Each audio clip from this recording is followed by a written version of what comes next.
5 फरवरी 1962 करीबन, आप समय डाल के देखिएगा कंप्यूटर में, दोपहर के 1 बजे के करीब। ये इतना प्यारा योग है कि जिसमें सारे प्लेनेट एक ही घर में इकट्ठे हो रखे हैं। अष्टग्रही योग है, क्योंकि राहु केतु एक घर में इकट्ठे हो नहीं सकते। यस, अष्टग्रही योग। हाँ, अष्टग्रही योग था उस दिन। 3 वाटरी साइंस होते हैं, 4, 8 और 12, यानी कर्क राशि, वृश्चिक राशि और मीन राशि। लेकिन तीनों में पानी का तत्व अलग अलग हो जाता है। बिल्कुल। जो कर्क राशि का पानी है वो निर्मल जल है, पीने लायक पानी है। वृश्चिक का वो जल है जो जल जमीन के अंदर छिपा हुआ है, गर्म पानी है, जो उबलता हुआ पानी। अच्छा। जो जला भी सकता है। मेष राशि होती है किसी भी चीज को शुरू करने की राशि। कुंडली में जहां पे भी मेष राशि होगी, इंसान उस घर के जो तत्व होते हैं ना, उनको शुरू करने में झिझकेगा नहीं।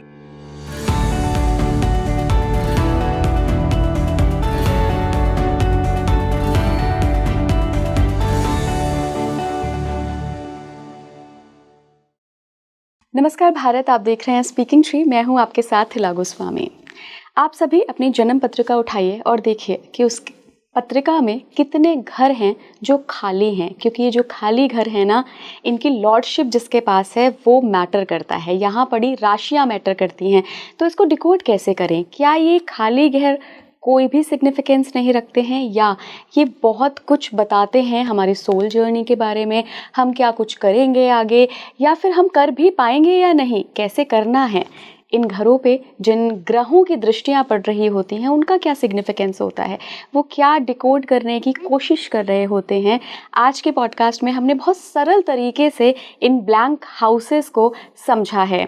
तो आप सारे लोग अपनी अपनी कुंडलियां उठा लीजिए और समझिए कि इन खाली घरों का क्या महत्व है आपकी इस पूरी लाइफ में। क्योंकि मेरे साथ जो मेहमान जुड़ रहे हैं उन्होंने बहुत ही ब्यूटीफुली इन ब्लैंक हाउसेस को समझाया है। आप सभी की समझ के लिए बहुत आसान से उदाहरण लिए हैं। पहले तो सारी राशियों को समझाया है, फिर सारे घरों के सिग्निफिकेंस को समझाया है, और फिर अब आपका थोड़ा सा होमवर्क यहाँ बनता है कि आप सारे कुछ नोट डाउन करिए और फिर देखिए कि आपका खाली घर आपसे क्या कहना चाह रहा है। मैं बात कर रही हूँ renowned astrologer doctor Yogesh Sharma sir की। Sir, welcome on Speaking Tree. धन्यवाद। सर, एक लोगों का ना बड़ा कॉमन प्रश्न आता है हम सभी के पास, कमेंट बॉक्स के जरिए भी, कि इला जी, हमारी कुंडली में ना कुछ हाउसेज हैं, घर हैं जो ब्लैंक पड़े हैं, जहाँ पे कोई भी ग्रह नहीं है।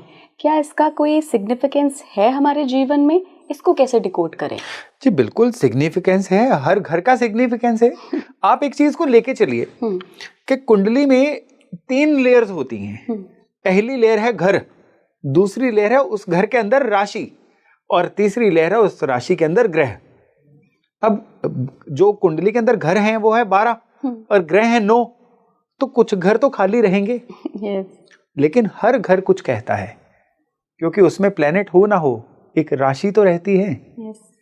तो उस घर में जो भी राशि है वो उस घर के बारे में, आपकी जिंदगी में होने वाली घटनाओं को, आपकी जिंदगी में होने वाले किसी भी इवेंट को बताएगी। इस चीज को और सरलता से समझना है तो एक चीज समझ के चलिए। अब ये जो मैं चीज बताने जा रहा हूं, उन लोगों को तो बड़ी आसानी से समझ आ जाएगी जो ज्योतिष को समझते हैं, लेकिन उन लोगों को भी समझ आ जाएगी जिनको एस्ट्रोलॉजी के बारे में कंफ्यूजन है या नहीं भी पता है। वो है कि कुंडली में आप जो बॉक्सेस देखते हो उनको कुंडली का घर बोला जाता है। हमेशा जो पहला घर है, वो जो नॉर्थ साइड में ऊपर की तरफ एक बॉक्स होता है, वो हमेशा कुंडली का पहला घर होता है। लोग कंफ्यूज कहां पे होते हैं कि जहां पे 1 लिखा होता है कुंडली में उसको पहला घर मान देते हैं, जो कि गलत है। जो उनके अंदर नंबर्स लिखे होते हैं वो दरअसल कोड होता है। वो कोड होता है राशि का कोड। यानी जहां पे 1 नंबर लिखा है वो पहला घर नहीं है, इसका मतलब है वो मेष राशि है। घरों के नंबर कभी नहीं लिखे होते।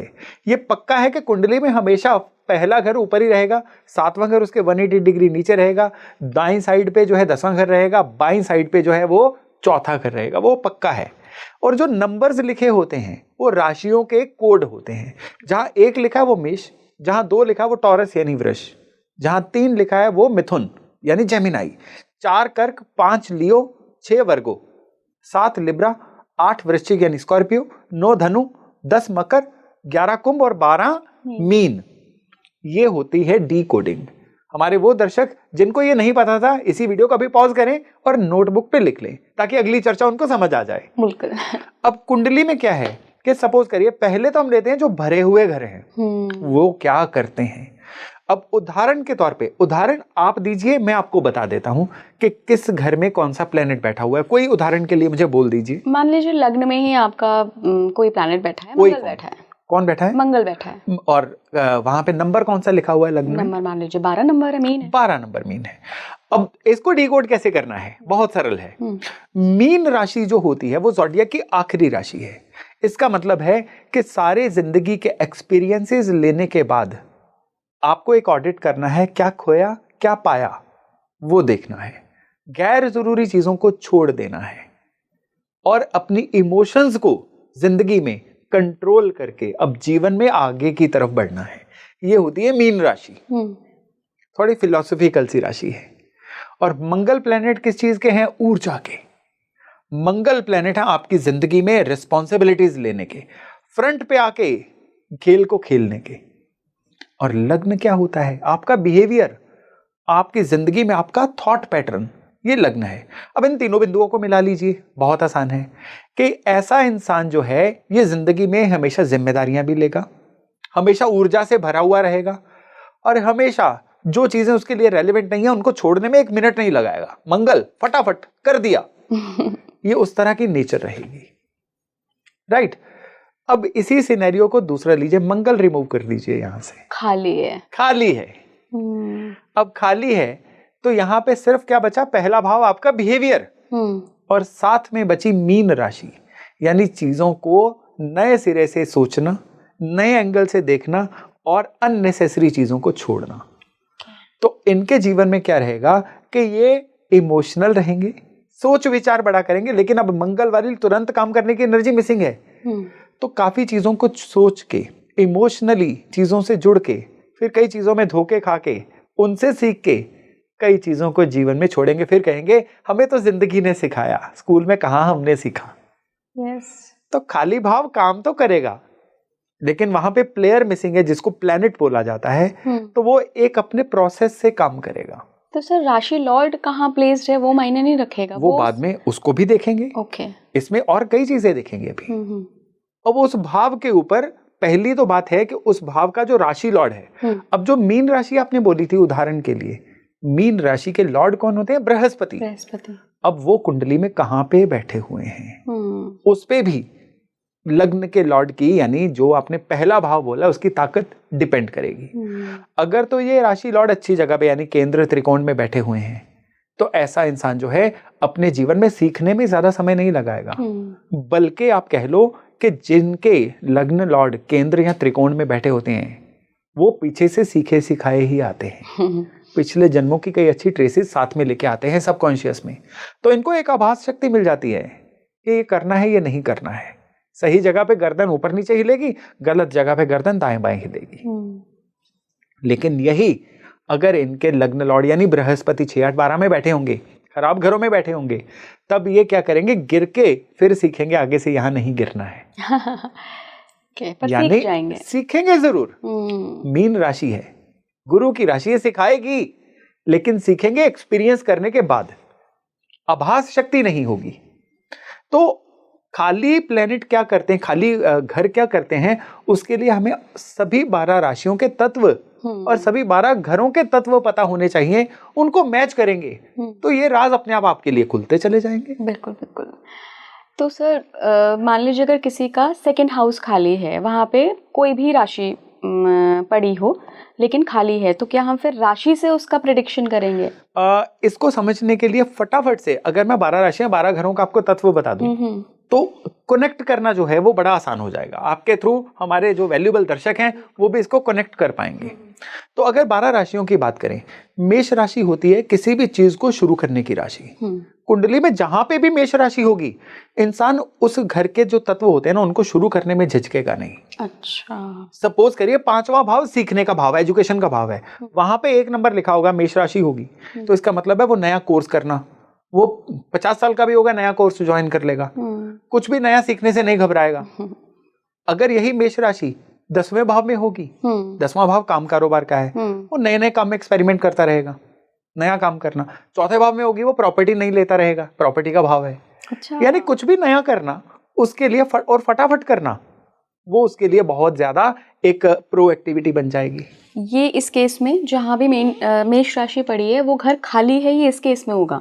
वो घर खाली है तो इस केस में होगा, क्योंकि वहां पे प्लेयर यानी प्लेनेट आके बैठ जाएगा। हाँ। वो पहले अपनी चलाएगा, चाहे घर किसी का भी हो। वो घर किसी का भी होगा वही, लेकिन उस प्लेनेट की मर्जी से होगा। अच्छा अच्छा। जैसे कि वहां बुध बैठ जाएगा तो वो क्या करेगा कि अपने तरीके से काम को करेगा। बृहस्पति सीखने के थ्रू करेगा, बुध मैनिपुलेट करके भी कर सकता है, या कह लीजिए बुध जो है वो अपने करिश्मा के थ्रू कर सकता है। हाँ। मैनिपुलेशन राहु करेगा, शनि उस काम को स्लो कर देगा। सो प्लेनेट तो इस तरह से असर करते हैं, लेकिन आज का हमारा चर्चा का विषय प्लेनेट है ही नहीं। हाँ, खाली घर है, तो इसलिए राशियों के तत्व पहले जानना जरूरी है।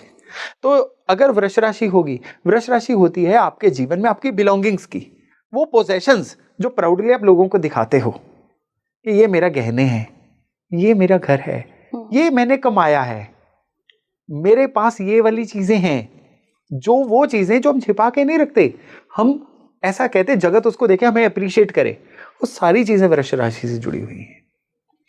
वृष राशि होती है आप कहां पे क्या बोलते हो, कहां पे चुप होते हो, ये वृष राशि होती है। तो जहां पे वृष राशि होगी वहां पे ये चीजें जरूर जुड़ी होंगी। वृष राशि आपके परिवार की एनर्जी को कैरी करती है। तो कुंडली में जहां पे 2 नंबर लिखा होगा उस भाव के प्रति पहली बात तो यह है कि उस भाव की चीजों को आप दुनिया को दिखाओगे। अच्छा। हाँ, अगर आपके करियर के भाव में 2 नंबर लिखा हुआ है यानी वृष राशि लिखा हुआ है तो आप ना हर बात पे दूसरों को बोलोगे मैं तो ये करती हूं, मेरा ये प्रोफाइल है, मैं ये काम करती हूं। आपको हमेशा अंदर से होगा लोग ये जानेंगे मैं करती, मेरी ऑक्यूपेशन क्या है। लेकिन यही वृष राशि अगर आपके 5वें भाव में होगी, अपने सर्टिफिकेट्स लोगों को दिखाओगे, मैंने ये किया हुआ है। अगर यही वृष राशि जो है ये आपके 6ठे भाव में होगी, 6ठा भाव किसका है? रोग, ऋण, शत्रु, आपकी मेहनत करने का, आपके जिंदगी में डिसिप्लिन रखने का, डेली लाइफ का, वर्क रूटीन। ठीक है, तो आपके जो इंस्टाग्राम की स्टोरी होगी ना वो आपके जिम जाते हुए की होगी। अच्छा। हाँ, माई लाइफ माई रूल्स। अब लोगों को कनेक्ट करिए, इस तरह की होगी। लेकिन यही अगर 3 यानी मिथुन, जेमिनाई कहीं भी लिखा हुआ है, जेमिनाई राशि होती है कि किसी भी चीज को सीखने की इच्छा होना, कोई स्किल अटेन करने की इच्छा होना, या फिर आइस ब्रेक करके किसी को भी अपना बनाना, कम्युनिकेट करना, खुद को एक्सप्रेस करना। तो कुंडली में जहां पे भी 3 लिखा होगा ना, अगर सपोज करिए कि ये 3 नंबर जो है ये आपके 10वें भाव में लिखा हुआ है, तो क्या होगा कि वर्क प्लेस पे आप अपनी स्किल्स को अपग्रेड करते रहोगे कि मेरा जो भी वर्क डोमेन है उसमें मैं खुद कल से बेहतर कैसे बनूं।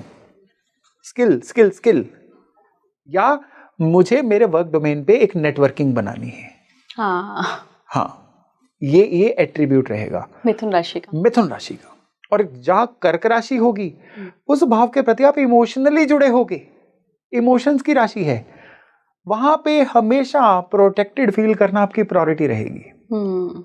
गलती से कर्क राशि अगर 10वें भाव में, क्योंकि उदाहरण के तौर पे हम 10वां भाव ज्यादा ले रहे हैं तो उसी पे स्टिक रहते हैं ताकि कंफ्यूज ना हो कोई।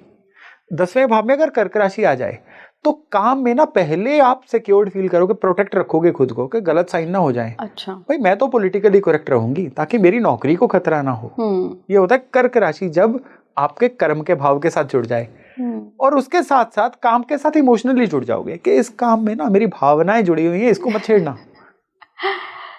और फिर आती बारी सिंह राशि की। सिंह राशि राजा की राशि, सिंह राशि होती है सूर्य का डोमेन। सिंह राशि पॉपुलैरिटी की राशि है। अब यहां पे खेल होता है कि जहां पे सिंह राशि आएगी वहां पे आपको क्रेविंग होगी नेम एंड फेम की। अब सपोज करिए, अब आप खुद ही जवाब दोगे, आप नहीं, आपके थ्रू हमारे जो विद्वान दर्शक हैं वो जवाब देंगे। सपोज करिए आपकी सिंह राशि दूसरे भाव में आ जाए जो कुटुंब का भाव है, तो आपका क्या क्रेविंग होगी जीवन में कि परिवार के थ्रू मेरा नेम एंड फेम हो। अरे आपको पता है मैं किस फैमिली से आता हूँ, अपने लीनिएज का बहुत बखान। हाँ, 9वें भाव में सिंह राशि आ जाए, तुझे पता मेरा बाप कौन है, पिता की राशि। यस यस, ठीक है। या फिर अगर 10वें भाव में आ जाए तो इनकम बाद में देखेंगे, नेम एंड फेम होना चाहिए काम में, वो पहले प्रधान जी, वो उस तरह का एट्रीब्यूट बन जाएगा। yes. कई लोग अपने आसपास आप कनेक्ट कर पा रहे होंगे। सोसाइटी में हर तरह का चेहरा हमें मिलता है, लेकिन ये क्या होता है कि इस नॉलेज के थ्रू हम उनको एसोसिएट कर पाते हैं। कई लोग होते हैं ना सर, हम देखते हैं कि प्रिंसिपल की नौकरी कर रहे हैं और बहुत अच्छा ऑफर आया है कहीं से कि भाई तुम कोचिंग सेंटर ज्वाइन कर लो, लेकिन नहीं, यहाँ मुझे पूरी प्रतिष्ठा चाहिए। सिंह राशि बोल रही है ना वो। हाँ, उनकी प्रायोरिटी वो है। हाँ, यस। फिर बारी आती है जहाँ 6 लिखा होता है, कन्या राशि। अब कन्या राशि कुंडली में जहां पे भी होगी वहां पे आपकी मेहनत बोलेगी, वहां पे आप चीजों को रीस्ट्रक्चर करोगे और उसी चीज के प्रति लोगों की दुश्मनियां भी आपसे बनेंगी। अच्छा। हाँ जी। और उस चीज के प्रति आपको जीवन में शिकायतें बड़ी होंगी जहां पे भी कन्या राशि होगी। सपोज करिए आपकी कन्या राशि ही कर्म के भाव में, 10वें भाव में, तो करियर से लोगों को आपको क्या होगा? आप जाते ही अच्छा ऑफिस है ना, यहाँ पे कोई टाइम पे चाय मिलती है ना, इनकी कैंटीन चलती है। अच्छा, आज पंखा खराब है, कंप्लेंट फुल। अच्छा। हमें तो बॉस ही ऐसे मिल जाते हैं जो हमें जीने नहीं देते। क्रिप करेंगे। अपने आसपास अपने कई लोग देखे होंगे, एक ही ऑफिस है, सैकड़ों लोग काम कर रहे हैं, लेकिन शिकायत कोई 8-10 लोगों को ही होती है। yes. वही है जिनके 10वें भाव में कन्या राशि आ गई। अच्छा। उनको कुछ भी अच्छा नहीं लगेगा। अगर कन्या राशि पंचम भाव में आ जाएगी, अरे जब से हमारी औलाद पैदा हुई है इसने तो जीना हमारा खराब कर दिया है, बच्चों से कंप्लेंट्स। जहां पे कन्या राशि आ जाएगी वहां पे आपको अपने जीवन में किसी ना किसी तरह से कंप्लेंट तो होगी। वो भाव आपसे मेहनत बड़ी करवाएगा, क्योंकि कन्या राशि मेहनत की राशि है। जब तक आप उस भाव के प्रति जीवन में अनुशासन नहीं लेके आते तब तक वो भाव रिजल्ट नहीं देगा। अच्छा सर, कन्या राशि की बात हो रही है, मैं सेकंड हाउस को एक एग्जाम्पल के तौर पे लूंगी। हाँ, क्योंकि मैंने ऐसे बहुत बड़े बड़े लोग देखे हैं जिनके पास बहुत अच्छा पैसा है, उनका जो बैंक बैलेंस है काफ़ी अच्छा है, लेकिन फिर भी वो क्रिप करते रहते हैं, अरे यार पैसे ही नहीं है, पैसे ही नहीं है। क्या ये भी कन्या राशि की वजह से? डेफिनेटली, जब भी सेकंड हाउस पे कन्या राशि का प्रभाव होगा तो पैसे के प्रति रोना, मंदा बहुत है, पैसे नहीं आते, या छिपाना चीजों को। ये हालांकि छिपाने का कारक जो है वो वृश्चिक राशि बनेगी, लेकिन कन्या वाले जो हैं वो ज्यादातर क्या करेंगे? कंप्लेंटफुल रहेंगे। अरे हम तो इतने घाटे पे माल बेच रहे हैं, एक टाइम होता था लोग बड़े फायदे में इस काम में कमाते थे, आजकल तो बचता ही कुछ नहीं है। सुनते हो ना अपने आसपास। ये है जब आपके पैसे के स्थान के साथ कन्या राशि जुड़ जाती है। एस्ट्रोलॉजी बड़ी इंटरेस्टिंग है, सिर्फ और सिर्फ इसके पन्ने आपको समझने आने चाहिए। घर का और राशि के बीच का फर्क पता होना चाहिए। बिल्कुल सर। अगली राशि पे चलते हैं, तुला। जहां पे 7 नंबर लिखा होगा तुला यानी लिब्रा राशि। अब लिब्रा तराजू है, बैलेंस बना के रखना। कुंडली में जहां पे भी तुला राशि होगी ना, उस भाव के प्रति आप पुल बन जाओगे, बैलेंस ही बना के रखोगे। आधी एनर्जी उस भाव के प्रति बैलेंस बनाने में निकल जाएगी। उदाहरण हम किस भाव की ले रहे थे? काम कारोबार के भाव की। अगर 10वें भाव में तुला राशि आ जाए तो आपकी ना काम में टेंडेंसी क्या रहेगी? बॉस को बुरा ना लग जाए, मेरे अंडर काम करने वाले जो है मेरे रिपोर्टीज हैं उनको बुरा ना लग जाए, तो उनके बीच में पुल बनने का काम आप करोगे। अपनी टीम की गलतियां खुद पे ले लोगे, बॉस का प्रेशर टीम पे रिलीज नहीं करोगे, बीच में पिसके रह जाओगे।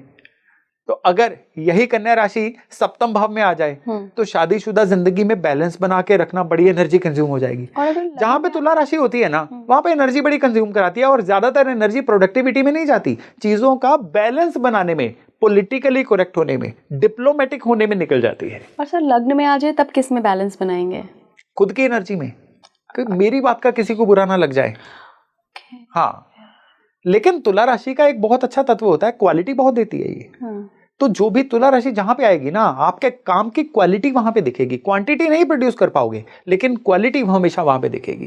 अगर किसी की तुला राशि 10वें भाव में ही हो, मैंने एक तो डीमेरिट या मेरिट, जिसको जो मर्जी बोल दीजिए, बैलेंस बना के रखना वो बता दी, लेकिन वहां पे इन लोगों की लाइफ में एक और चीज भी होगी कि इनके काम की क्वालिटी इनके मुंह से बोलेगी।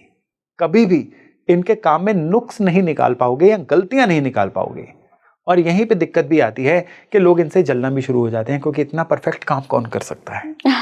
हाँ, तो तुला राशि जब भी इस भाव में आएगी ना, तो ये लोग जो हैं अपने वर्क प्लेस पे काफी पॉपुलर भी हो जाते हैं। ओके, ये तो अच्छी चीज है जी। अगली राशि पे चलते हैं सर, वृश्चिक राशि। हाँ, वृश्चिक राशि ये है चीजों को गुप्त रखने की राशि, छिपी हुई एनर्जी की राशि। जहां पे भी वृश्चिक राशि होगी, पहली बात तो यह है कि जिंदगी में उस भाव के प्रति कोई ना कोई बहुत बड़ी टर्बुलेंस, अर्थक्वेक जरूर आएगा। दूसरी बात, उस भाव के प्रति जिंदगी में बदलाव बहुत बड़े होंगे। जिनकी वृश्चिक राशि 10वें भाव में होगी, उनके करियर में 90 डिग्री का चेंज आता दिखा गया है। जिनकी वृश्चिक राशि 7म भाव में होगी, उनकी मैरिड लाइफ में कई टर्बुलेंसेस के बाद मैरिड लाइफ सेटल होती है। ये बहुत बार देखा गया है। और सर, अगर धर्म के भाव में हो तो क्या धर्म भी बदल लेते हैं लोग? धर्म बदलेंगे नहीं, वृश्चिक राशि बदलाव नहीं करवाती है। अच्छा। अब वृश्चिक राशि देखिए इमोशंस की जुड़ी हुई राशि भी है। वो क्या करेंगे, अपनी धार्मिक हैबिट्स को छिपा के रखेंगे। वो धर्म के प्रति बहुत लाउड नहीं होंगे। छिपी हुई गुप्त चीजों की राशि है ना। हाँ। तो वो अपने फेथ सिस्टम के प्रति कहीं ना कहीं ज्यादा डिस्कशन नहीं करेंगे। जो भी जिस भी वो फेथ सिस्टम को, इबादत करने की पद्धति को मानते हैं, वो करते रहेंगे, उसका ज्यादा व्याख्यान नहीं करेंगे। ओके। लेकिन वृश्चिक राशि जो है, ये देखिए 4 वाटरी साइन, 3 वाटरी साइंस होते हैं, 4, 8 और 12, यानी कर्क राशि, वृश्चिक राशि और मीन राशि। लेकिन तीनों में पानी का तत्व अलग अलग हो जाता है। बिल्कुल। जो कर्क राशि का पानी है वो निर्मल जल है, पीने लायक पानी है। वृश्चिक का वो जल है जो जल जमीन के अंदर छिपा हुआ है, गर्म पानी है, जो उबलता हुआ पानी। अच्छा। जो जला भी सकता है। तो यहाँ पे क्या है कि जहाँ पे वृश्चिक राशि होती है ना, उस चीज के प्रति कई बार आप कुड़ते भी रहते हो, काम करना भी पड़ता है आपको, लेकिन उससे सेटिस्फाई भी नहीं होते हो। तो ये वृश्चिक राशि का तत्व रहता है। जिनकी वृश्चिक राशि 2nd हाउस में होती है, उनका हमेशा अपने कुटुंब से, परिवार से उनकी कंप्लेंट्स रहती हैं। मेरे परिवार ने मेरे लिए कुछ नहीं किया, मेरी तो जिंदगी में यही मेरी पत्री में आके बैठ गए हैं, ये अगर मेरे अपना बोलना बंद कर दें तो मेरी जिंदगी कहीं की कहीं पहुंच जाए। आप तुला लग्न वालों को, क्योंकि उनके 2nd हाउस में वृश्चिक राशि आएगी ना, आप देखिएगा बहुत ज्यादा उनकी लाइफ में इंस्टांस होते हैं जब अपने परिवार से किसी ना किसी बात पे कोई ना कोई अनबन होनी शुरू हो जाती है। यही वृश्चिक राशि 3रे भाव में हो तो वो भाइयों बहनों के बारे में ऐसा बोलेंगे। यही वृश्चिक राशि अगर 9वें भाव में हो तो जब वो हायर एजुकेशन में चले जाते हैं, टीचर्स के प्रति ऐसा करते हैं वो, कि मेरी टीचर से नहीं बनती, हमारे तो टीचर ही ऐसे हैं जिनसे कुछ सीखने को नहीं मिला। कंप्लेंटफुल या कह लीजिए उनके प्रति किसी ना किसी तरह का कोई नेगेटिव भाव रखना। ओके। और अगर ये वृश्चिक राशि 5th हाउस में हो और ये खुद टीचर हो, तो ये ऐसे टीचर बनते हैं जो अपने राज किसी को नहीं बताते। ये टीचर बन जाते हैं, ट्रेनर नहीं बन पाते। यानी बना बनाया सिलेबस रट के बोल देना, लेकिन किसी को पल्ले इतना ना पड़े कि वो सीख जाएं, ये कंट्रोल करके रखेंगे। अच्छा। ऐसी नेचर बन जाती है। धनु राशि पे चलते हैं सर। जी, धनु राशि हायर नॉलेज की राशि है। अब जब राशि चक्र में 8 घर पूरे हो गए, तब जाके बृहस्पति की पहली राशि आई। यानी कि जीवन के सारे एक्सपीरियंस लेने के बाद अब हायर नॉलेज पे जाओ, ये धनु राशि बताती है। तो कुंडली में जहां पे भी धनु राशि होती है ना, आपके बर्थ चार्ट में जहां पे भी 9 नंबर लिखा होगा, इसका मतलब है उस भाव के प्रति आप इवॉल्व होना चाहोगे, उस भाव के प्रति ज्यादा बेहतर नॉलेज लेनी चाहोगे, उस भाव के प्रति आप हमेशा 9 नंबर राशि जो है ना, ये कुंडली के 9वें भाव से जुड़ी होती है। 9वां भाव पिता का होता है। पिता कौन होता है? जो आपको नर्चर करता है। तो जहां पे धनु राशि होती है ना, उस भाव को आप नर्चर भी करना चाहते हो, उस भाव के प्रति आप पिता जैसा बिहेवियर रखते हो। और इसको कभी भी आजमा के देखिएगा कि आपके बर्थ चार्ट में अगर 10वें भाव में धनु राशि है ना, तो आप अपने ऑफिस में एक, मैं ये नहीं कहूंगा कि फादर लाइक फिगर बन जाते हो, लेकिन आप फिर नर्चर करते हो। जो भी आपके पास आता है ना, आप उसको प्रोसेस सिखाते हो, आप जिम्मेदारी भी लेते हो और इंश्योर करते हो कि चीजें जो हैं अपनी गति से चले, लाइक अ फादर, और चीजें वहां पे इवॉल्व हों, अपग्रेड भी हों। ये होता है धनु राशि का कमाल।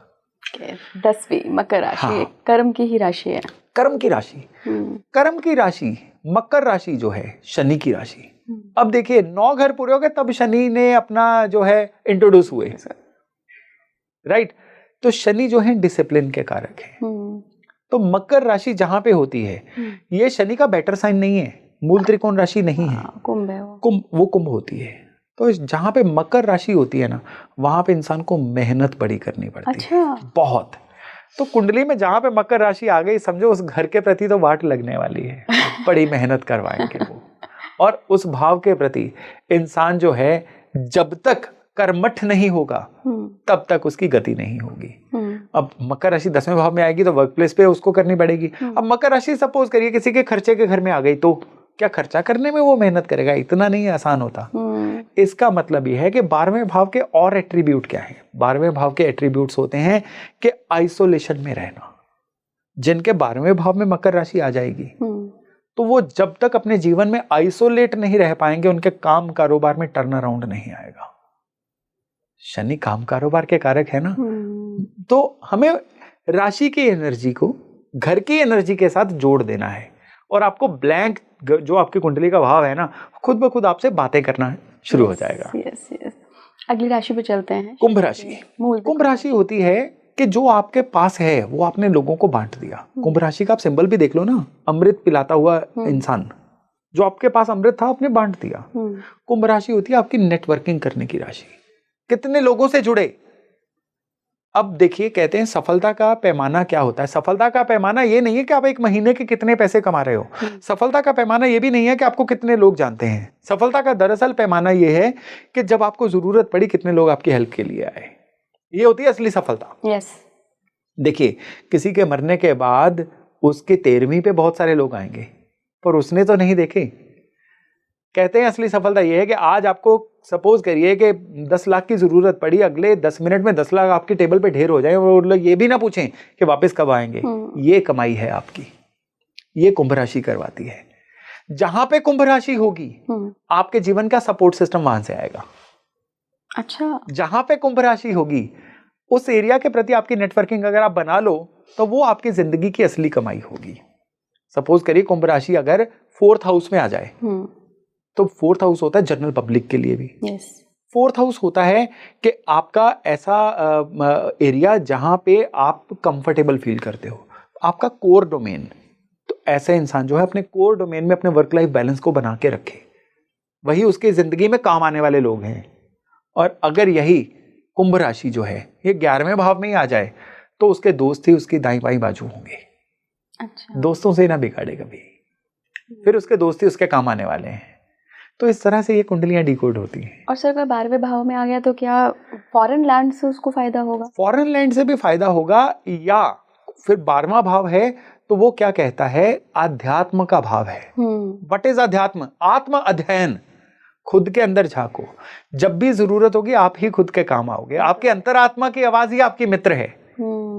तब आपको लोगों में टाइम वेस्ट नहीं करना है, तब मेडिटेशन में जाना है, ट्रांस में जाना है, खुद को पहचानना है। वही चीज, वही एनर्जी आपके काम आने वाली है। बिल्कुल।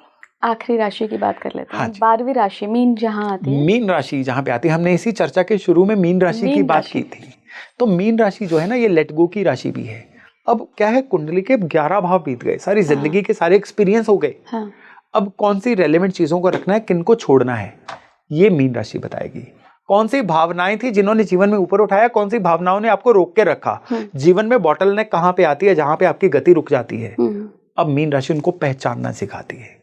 तो कुंडली में जहां पे मीन राशि होगी, उन चीजों को पकड़ के नहीं रखना है, लेट गो करना है, उनके प्रति मोह नहीं रखना है।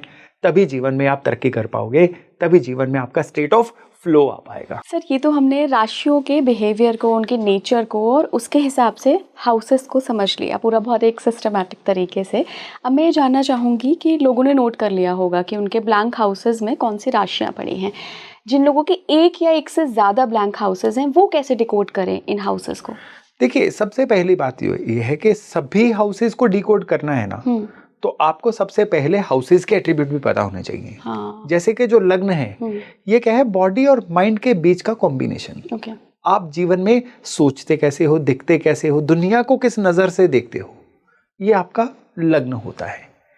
सेकेंड हाउस होता है आपके खाने पीने की हैबिट्स क्या हैं, आपकी अर्निंग कैपेसिटी कितनी है, परिवार कैसा है, परिवार की सपोर्ट आपको है या नहीं है, ये सेकेंड हाउस से होता है। थर्ड हाउस होता है आपके अंदर करेज कितनी है, आप किसी भी स्किल को कितना सीख पाते हो, या आप अपने आप को एक्सप्रेस कितना कर पाते हो, ये थर्ड हाउस होता है। आप जीवन में सुखी कितना रह पाते हो, इमोशनल लेवल क्या है, ये चौथे भाव से। आप अपने जीवन में पढ़ लिख कितना पाओगे, आपकी सीखने की क्षमता कितनी है, वो 5वें भाव से। मेहनत कितनी कर सकते हो, वो 6ठे भाव से। आपके जीवन में आपके ऑपोजिट जेंडर के साथ संबंध कैसे रहेंगे, या पार्टनरशिप्स कैसे रहेंगी, या जीवन में चुनौतियों से कैसे निपटोगे, वो 7th हाउस से। या आप अपने जीवन में किसी भी चीज को कितनी गहराई से समझ पाओगे कि ऊपरी ऊपरी लेवल पे रह पाओगे, वो अष्टम भाव से। अपने जीवन में नॉलेज को अगले लेवल पे ले जा सकते भी हो कि नहीं, वो 9वें भाव से। 10वां भाव होता है किसी भी काम में आप अथॉरिटी बन सकते हो कि नहीं। 11वां भाव होता है कि किसी भी काम को आप बेनिफिट्स में, प्रॉफिट्स में कन्वर्ट कर सकते हो कि नहीं। और फिर 12वां भाव होता है कि जो जरूरी नहीं उसको जाने दे सकते हो कि नहीं। ये हो गए क्विकली 12 भाव। और जैसा मैंने अभी बताया था, ये राशियों के तत्व क्या होते हैं। अब हर भाव के साथ एक राशि को मिला लीजिए। और आपको पता चलता जाएगा वो भाव आपको कह क्या रहा है, और उसी से खाली भाव जो है आपके लिए डिकोडिंग करता चला जाएगा। अच्छा सर, एक बहुत ही इंटरेस्टिंग चीज़ मैं जनरली कुंडलियों में देखती हूँ कि माला योग इसको बोलते हैं, कि सारे ग्रह या तो कुंडली के एक साइड हैं कि फर्स्ट लग्न से शुरू हुए और 6th हाउस तक आए, या फिर 6th हाउस से शुरू हुए और फिर 12th तक आए। इधर कोई ग्रह नहीं है राहु केतु को छोड़कर। इनका भी कुछ सिग्निफिकेंस होता है? देखिए, एक स्कूल ऑफ थॉट है जो कहता है जी ये काल सर्प योग है। हाँ, यस, ये भी कहते हैं लोग। मैं पर्सनली क्या, मेरा पर्सनली कुछ भी नहीं है, जो भी है स्क्रिप्चर से ही लिया है। तो काल सर्प योग को मैं बिलीव नहीं करता हूं, मैं बिल्कुल नहीं मानता हूं। क्यों? क्योंकि जितने इनिशिएंट टेक्स्ट हैं, स्क्रिप्चर्स हैं, उसमें काल सर्प योग का वर्णन नहीं है। ये मैं अपने पिछले पॉडकास्ट में विस्तार से बता भी चुका हूं, दोबारा उसमें नहीं जाएंगे। तो इतना है कि जब भी प्लेनेट एक ही जगह पे इकट्ठे हो जाते हैं तो कुंडली में अलग अलग योग होते हैं। अगर 5 घरों में सीमित हो गए तो ये योग है, 4 ही घरों में सारे प्लेनेट सीमित हो गए तो ये योग है, 3 घरों में सीमित हो गए तो ये योग है। अब हमारे जो दर्शक हैं, एक डेट बताता हूं उनको, 5 फरवरी 1962 करीबन, आप समय डाल के देखिएगा कंप्यूटर में, दोपहर के 1 बजे के करीब। ये इतना प्यारा योग है कि जिसमें सारे प्लेनेट एक ही घर में इकट्ठे हो रखे हैं। अष्टग्रही योग है, क्योंकि राहु केतु एक घर में इकट्ठे हो नहीं सकते। यस, अष्टग्रही योग। हाँ, अष्टग्रही योग था उस दिन। अभी थोड़े समय पहले भी बना था शायद, हमने कभी डिस्कस अष्टग्रही नहीं बना था, हाँ शायद सप्तग्रही बना था। अच्छा, सप्तग्रही। ये बड़ा रेयर योग था, 5 फरवरी 1962। तो इस दिन जितने बच्चे पैदा हुए होंगे, क्या मेरे कांटेक्ट में कम से कम 11 से 12 लोग आए हैं, और सारे अपने जीवन में एवरेज हैं या स्ट्रगल कर रहे हैं। अच्छा। हाँ, क्योंकि अब आप देखिए कि प्लेनेट जब एक ही साथ बैठे हुए हैं, आप समझिए कि रूम शेयरिंग है। एक रूम में 2 बंदे शेयरिंग करेंगे और एक रूम में 8 बंदे शेयरिंग करेंगे, उस रूम के हालात क्या होंगे। तो फिर वो वही बात हो जाती है कि एक होटल है पूरा खाली है, लेकिन एक ही रूम में एक बड़ी फैमिली आके टिकी हुई है। उत्पात तो मचेगा। तो प्लैनेट्स का सीधा सीधा है, जितना वाइड स्प्रेड होंगे उस इंसान को लाइफ में उतनी ज्यादा चॉइसेस मिलेंगी। अच्छा। और जितने वो कंजेस्टेड होंगे उतने उसके पास चॉइसेस सीमित होती जाएंगी, उतना वो प्रारब्ध के हाथों नाचेगा। तो ये मतलब भी है एक कि आपकी कुंडली में कितने घर भरे हुए हैं और कितने घर ब्लैंक हैं। बिल्कुल सर, एक सवाल और आता है कि जो मेरे खाली घर हैं उन पे दृष्टियां भी तो पड़ रही हैं किन्हीं प्लैनेट्स की, उसका क्या सिग्निफिकेंस है? डेफिनेटली, देखिए जब दृष्टि पड़ती है ना, तो इसका मतलब है कि वो अब घर खाली नहीं है, उस पे वो प्लैनेट जो है अपनी एनर्जी दे रहा है। तो जो मैंने तत्व बताए, इसमें ग्रहों के तत्व ऐड हो जाएंगे। मंगल दृष्टि दे रहा है तो उस घर के अंदर एनर्जी भरेगा। अच्छा। गुरु दृष्टि दे रहा है तो उस घर के अंदर विजडम भरेगा। बुध एनर्जी दे रहा है तो उस घर के अंदर सीखने की ताकत भरेगा। शुक्र एनर्जी दे रहा है तो उस घर की पैकेजिंग अच्छी कर देगा। शनि दृष्टि दे रहा है उस घर को डिसिप्लिन करने की कोशिश करेगा, या उस घर के प्रति कमियां दिखा देगा, स्कार्सिटी, चीजों की कमी होना। राहु देख रहा है तो उस घर को मैनिपुलेटिव कर देगा। केतु देख रहा है तो उस घर के अंदर जितनी भी डिटैचमेंट वाली खूबियां हैं वो लेके आएगा। केतु कट डाउन करता है चीजों को। अगर सूर्य देख रहा है तो उस घर के प्रति क्लैरिटी देगा। चंद्रमा देख रहा है तो उस घर के प्रति इमोशंस देगा। इस तरह से देखिए 7 प्लेनेट हैं। अगर एक से ज्यादा प्लेनेट देख रहे होंगे तो ये एनर्जीज मिक्स हो जाएंगी। अच्छा। हाँ जी, जितने ज्यादा प्लेनेट एक घर को देखेंगे उस घर की एनर्जी जो है वो पूरी कुंडली का फोकस एरिया बन जाएगा। और सर, अगर उस हाउस का लॉर्ड ही उसको देख रहा है तो ये कैसा कॉम्बिनेशन है? देखिए, ऐसे सवालों के जो जवाब है ना, वो बड़े बड़े इंटरेस्टिंग तब बनते हैं जब उसको जिंदगी से जोड़ा जाए। आप उदाहरण के तौर पे मुझे बताइए कि आप कहाँ रहती हैं? नई दिल्ली। नई दिल्ली। और उदाहरण के तौर पे बता दीजिए कि किसी एक लखनऊ में आपका एक और घर है जो आपने किराए पे दे रखा है, लेकिन उस घर पे आपने सीसीटीवी कैमरा लगवा के अपने मोबाइल में भी रखे हुए हैं, यानी उस घर पे आपकी दृष्टि है, अपने घर पे आपकी दृष्टि है। उसका फायदा आपको क्या हो रहा है कि उस घर के अंदर अगर कोई भी ऐसी एक्टिविटी हो जो आपको पसंद नहीं है, आप तुरंत उसको रोक सकते हो, या फिर उस घर की मेंटेनेंस आप अच्छे से कर सकते हो कि बारिश हो रही है, उसकी छतें टपक रही हैं, मैं सही करवा दूं। उस घर के आसपास कोई डिगिंग हो रही है, मैं अपने घर को प्रोटेक्ट कर दूं। हाँ। ताकि रियल टाइम में आप अपने घर को प्रोटेक्ट कर सको। तो इसके अब सीधे सीधे मायने क्या लेके चले कि जब भी कोई ग्रह अपने घर को देखेगा तो अपने घर को प्रोटेक्शन भी देगा, अपने घर की एनर्जी को अपग्रेड भी करेगा, उस घर की क्वालिटी को कभी खराब नहीं होने देगा। तो सर क्या ज्यादा अच्छा है कि ग्रह अपने घर को तब दृष्टि दे जब वो खाली हो, या वहां कोई ग्रह बैठा हो तब दृष्टि दे तो अच्छा है? देखिए, एस्ट्रोलॉजी में कहा जाता है occupants are always stronger than the lords. अच्छा, इसको भी रियल टाइम एग्जांपल से ही समझ लीजिए कि जो आपका लखनऊ वाला घर है उसको आपने किराए पे दे रखा है। हाँ। अभी बारिश हुई, बारिश में छत थोड़ी सी टपकनी शुरू हो गई, क्या जो आपका टेनेंट है, किराएदार है, आपको दिल्ली फोन करके बोलेगा मैडम आइए मेरे घर की छत रिपेयर करवाइए? नहीं, वो बोलेगा मैं छत रिपेयर करवा रहा हूँ, बिल आपको भेज दूंगा। यही होगा। और अगर वो घर खाली होता तो आपको ऑल द वे दिल्ली से लखनऊ जाना पड़ता उस घर को रिपेयर करवाने के लिए। आई होप आपको जवाब मिल गया कि वहां पे अगर प्लेनेट बैठा होगा वो इमीडिएट केयर कर लेगा उस घर की, और क्योंकि आप अपने घर को देख भी रहे हो आप उससे केयर करवा भी लोगे। अरे वाह। एस्ट्रोलॉजी को समझना मुश्किल नहीं है, सिर्फ रियल लाइफ इंस्टेंसेस से जोड़ दीजिए, एस्ट्रोलॉजी आपको समझ आनी शुरू हो जाएगी। सर आपका तरीका भी मुझे लगता है कि बहुत आम जनता के लिए बहुत एक प्रभावशाली तरीका है। तो बहुत बहुत धन्यवाद सर जुड़ने के लिए। शुक्रिया, और बहुत बहुत सुंदर तरीके से, इतना इजी तरीके से हमारे दर्शकों को समझाने के लिए। आप मुझे कमेंट बॉक्स में बताइए कि आपकी कुंडली में कितने घर खाली हैं और वहाँ पे कौन कौन सी बड़ी राशियाँ हैं, कमेंट बॉक्स में बताते हुए जाइएगा। जुड़े रहिए स्पीकिंग ट्री के साथ। नमस्कार।